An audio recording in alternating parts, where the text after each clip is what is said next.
उमर साहब इसलिए तारीफ कर रहे हैं कि कुछ ना कुछ हमारा स्टेट वापस देंगे, मगर मुझे नहीं लग रहा है ये जालिम हमारा स्टेट वापस देंगे। प्राइम मिनिस्टर साहब, वो दिन याद करो, आपने बोला कि जम्मू कश्मीर हिंदुस्तान का ताज है, इस ताज को मिट्टी में मिला दिया। कहां है हमारा स्टेट? हमको जम्मू कश्मीर के लोगों को सबसे पहले स्टेट चाहिए। कफन बांध के इन सरकारों को नंगा करूंगा। मैं देख रहा हूं कि जम्मू कश्मीर के मजलूमों की आवाज मैं किसी को दबाने नहीं दूंगा। युवाओं को रोजगार दे दो और केजरीवाल पर डिलीवरियों को रेगुलाइज करो, हमारे एसपीओ को रेगुलाइज करो, हमारे जेड के पुलिस वालों को 17,500 रिस्क अलाउंस दे दो, और जो जम्मू कश्मीर के मसले मसाइल हैं वो पूरी तौर हल करो। जम्मू कश्मीर में सरकार बनी थी तो लोगों को काफी ज्यादा उम्मीदें थी कि ये सरकार जम्मू कश्मीर के मसाइल का अजाला करेगी, लेकिन कुछ ही दिन कबल जब वज़ीर आज़म नरेंद्र मोदी वादी कश्मीर के दौरे पर आते हैं, जेड मोड़ टनल का इफ्तिताह करते हैं, तो इस दौरान वज़ीर आला उमर अब्दुल्ला ने जमकर वज़ीर आज़म नरेंद्र मोदी की तारीफ की और उसके बाद वज़ीर आला उमर अब्दुल्ला को तनकीद का निशाना भी बनाया गया और ये कहा गया कि वज़ीर आला उमर अब्दुल्ला अपने मुद्दों से भटक गए हैं। इस वक्त हमारे साथ खुसूसी बातचीत के लिए मौजूद हैं पीरजादा मोहम्मद शफी उर्फ बब्बर शेर, जो बड़ी बेबाकी से अपनी बात रखते हैं। इनसे बातचीत करते हैं। शफी साहब, क्या कहेंगे वज़ीर आज़म नरेंद्र मोदी के इस दौरे को लेकर और वज़ीर आला उमर अब्दुल्ला की इस तारीफ को लेकर? बिस्मिल्लाहिर्रहमानिर्रहीम, इय्याका नअबुदु व इय्याका नस्तईन। मैं एक चीज बताऊंगा जाफर साहब, जालिमों को क्या तोका रखना चाहिए। जालिम तो जालिम ही होता है। इन जालिमों ने 10-11 साल में हमारा जम्मू कश्मीर बर्बाद किया, इन जालिमों ने जम्मू कश्मीर हमारा तबाह कर दिया। इन जालिमों का कोई तोका नहीं रखना चाहिए। जो आज का जो टनल, नेशनल हाईवे या रेलवे, ये अगर देन है, ये तो डॉक्टर मनमोहन सिंह जी का देन है, कांग्रेस का देन है। ये तो आज आ रहे हैं कि हमने किया। उन्होंने क्या किया? उन्होंने खा किया। उन 10-11 सालों में जम्मू कश्मीर बर्बाद किया उन्होंने। आज जम्मू कश्मीर के हालात देखो, बेशर्मी बेहयाई उरूज पर है। बाप बेटा का नहीं है, बेटा बाप का नहीं है, माँ बेटी की नहीं है, बेटी माँ की नहीं है। ये हालात है हमारे जम्मू कश्मीर में। जम्मू कश्मीर में ड्रग्स, शराब, ऑनलाइन गेम्स, वो बोले एक तरीके से बोले उसको जुआ जार खेल रहे हैं वो। यही हालत है हमारे जम्मू कश्मीर में। जम्मू कश्मीर के नौजवान तबाह हो चुके हैं, जम्मू कश्मीर के नौजवान बर्बाद हो चुके हैं। मैं 4-5 साल से जंग लड़ रहा हूं, खासकर जम्मू कश्मीर के युवाओं के लिए। आज तक कहीं नजर नहीं आया युवाओं को रोजगार। सरकार बनने के बाद लोगों को काफी ज्यादा उम्मीदें इस सरकार से थी, लेकिन सरकार भी खामोश तमाशाई बनी बैठी है। क्यों? उमर साहब तो बहुत कुछ करेंगे, मगर उनके हाथ में कुछ नहीं है। अगर है ये जालिमों के हाथ में, जो बड़े बड़े कुर्सियों पर बैठे हैं दिल्ली में। बहुत कुछ क्या? वज़ीर आज़म नरेंद्र मोदी की तारीफ, उनको वो मजबूरी है।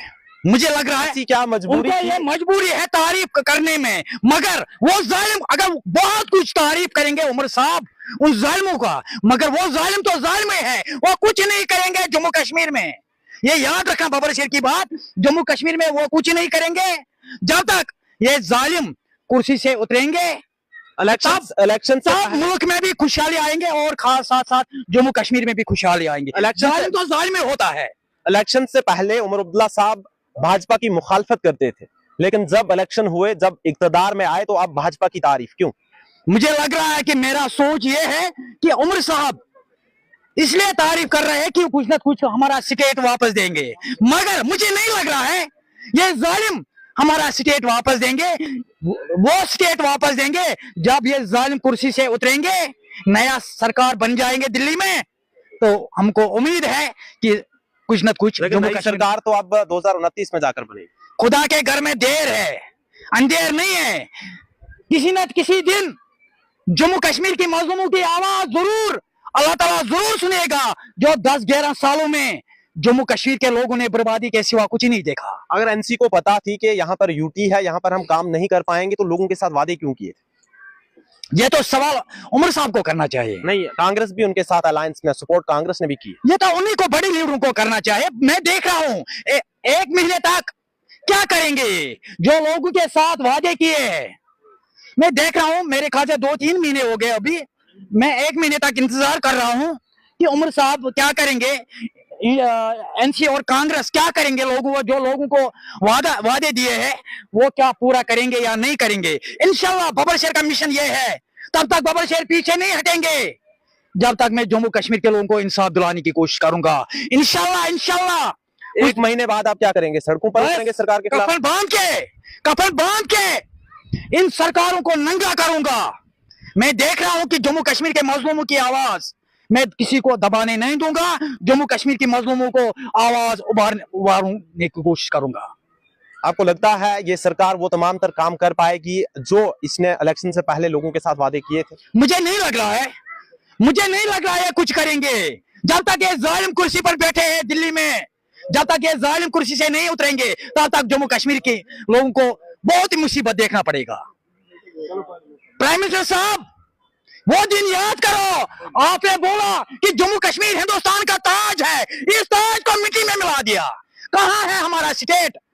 हमको जम्मू कश्मीर के लोगों को सबसे पहले स्टेट चाहिए। लेकिन इलेक्शन से पहले तो ये भी कहा गया था कि यहाँ पर इलेक्शंस के बाद स्टेट दी जाएगी, चाहे वो लोकसभा इलेक्शन हो, असेंबली इलेक्शन हो। वज़ीर-ए-आज़म नरेंद्र मोदी ने खुद लोगों से कहा था कि हम आपको स्टेट वापस देंगे। प्राइम मिनिस्टर साहब ने बहुत ही कुछ बताया, बड़े बड़े इंडस्ट्रीज खोलेंगे, नौजवानों को रोजगार देंगे, 15 लाख अकाउंट में आएंगे, बहुत कुछ बताया, और गरीबों को मकान बना के देंगे। क्या नजर आया आपको? किसी को दिया? किसी को? 10-11 सालों में बहुत ही मुसीबत देखा जम्मू कश्मीर के लोगों ने। आज जम्मू कश्मीर के जो नया जनरेशन है वो खत्म हो चुके हैं। जो बच्चे पीजी करके, एमकॉम करके, डिग्री करके वो घर घर के ठोकरे खा रहे हैं, वो ड्रग्स की तरफ जा रहे हैं, शराब पी रहे हैं। मैं अभी यहाँ से आ रहा है, एक नौजवान, उन्होंने शराब पिया, वो रोड पर गिर गया। लेकिन ये आता हमारी हालात है जम्मू कश्मीर। लोगों ने एनसी को वोट इसीलिए दिए थे कि जम्मू कश्मीर को इस मुसीबत से बाहर निकाला जाए, लेकिन वो एनसी भी खामोश है। मैंने वही बताया, तब तक कुछ नहीं हो जाएगा जम्मू कश्मीर में, जब तक ये जालिम कुर्सी से नहीं उतरेंगे, तब तक मुसीबत जम्मू कश्मीर के लोगों को देखना पड़ेगा। ये याद रखना मेरी बात। इंशाल्लाह जम्मू कश्मीर को मुसीबत से बाहर कौन निकालेगा? सबसे पहले जो सुपर पावर है वो है अल्लाह ताला। उसके बाद मुझे लग रहा है सिर्फ राहुल गांधी जरूर जम्मू कश्मीर के लोगों को मुसीबत से निकालेगा। चले, ये याद रखना।